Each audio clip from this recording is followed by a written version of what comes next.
Powered by the Montana Television Network. This is the 5:30 News on Q2, Montana's news leader.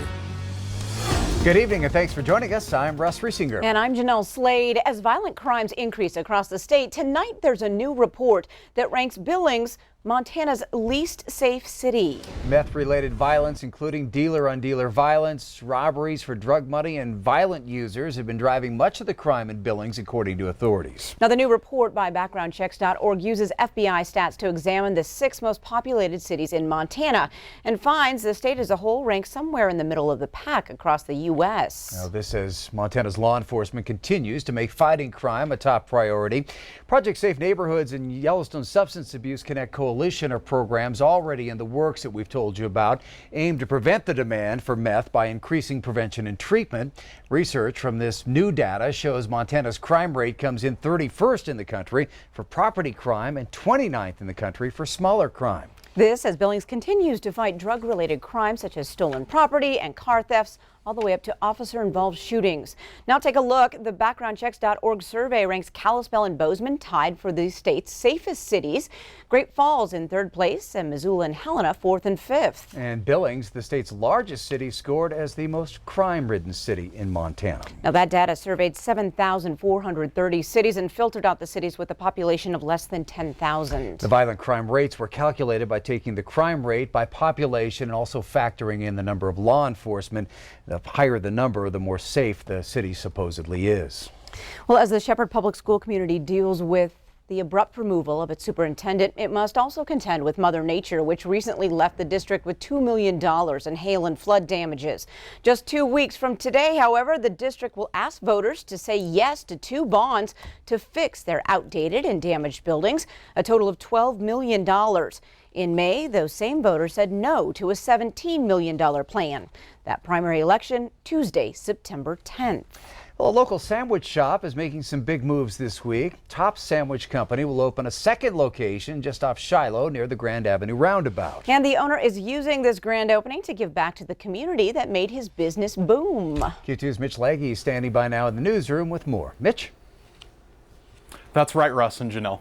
The idea for Tops 2 came about back in 2017. Since then, Tops owner Tucker Veldkamp has been looking for the right location to set up the second shop.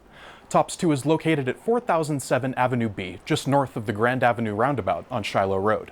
The new location also features a drive-through to pick up sandwiches on the go.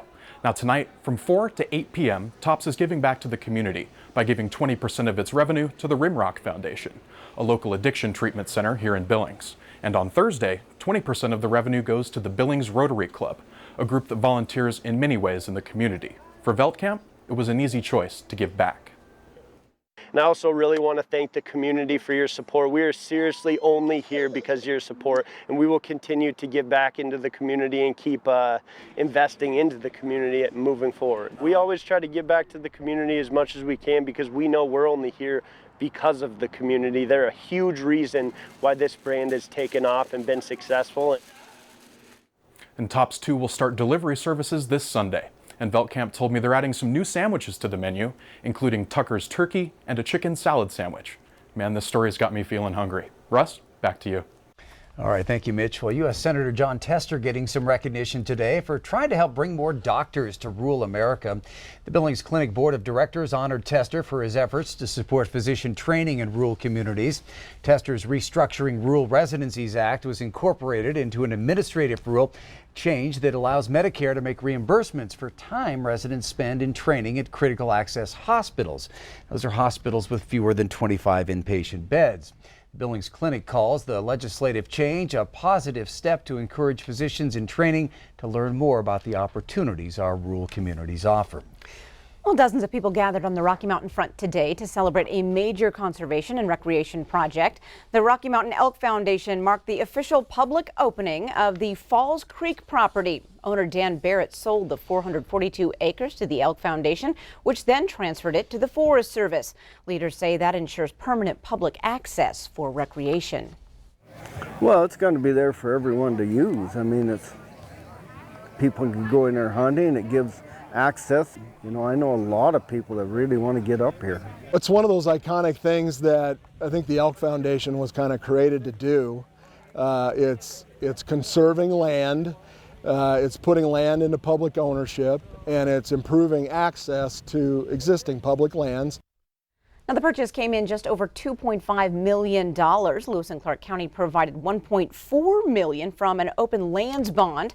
The Elk Foundation raised the rest from businesses, organizations, and private individuals. Well, for the first time, Flathead Biological Station used submarines to study Flathead Lake's unexplored flora. MTN's Marin Sue has more.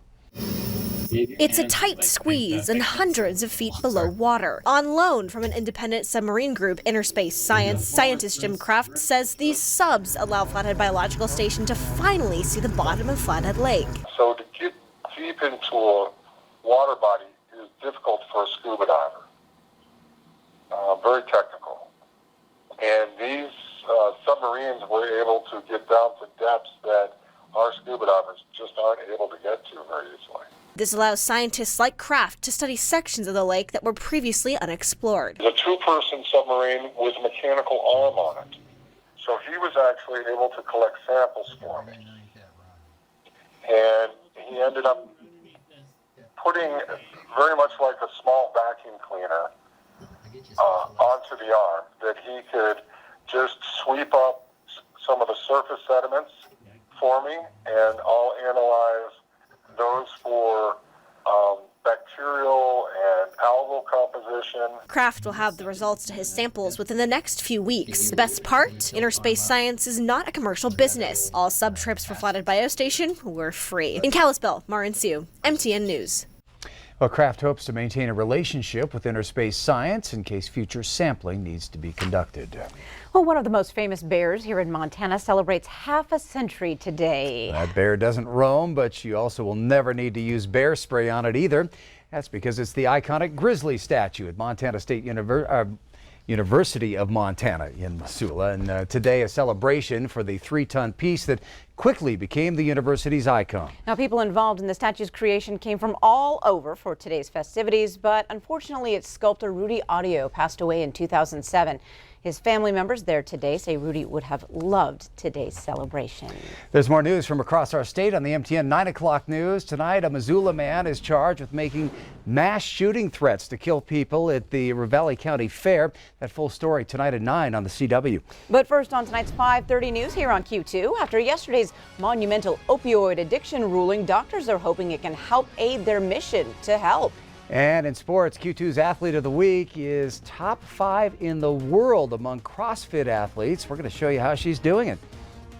And coming up in weather, it was a weatherman's holiday today, but don't worry, it's not going to last. We're looking at temps getting back to the 90s tomorrow, and we'll have the rest of your long holiday forecast coming up in a few minutes. You're watching MTN News with Jeanelle Slade and Russ Riesinger. Storm Tracker weather with Bob McGuire. And sports with Scott Breen.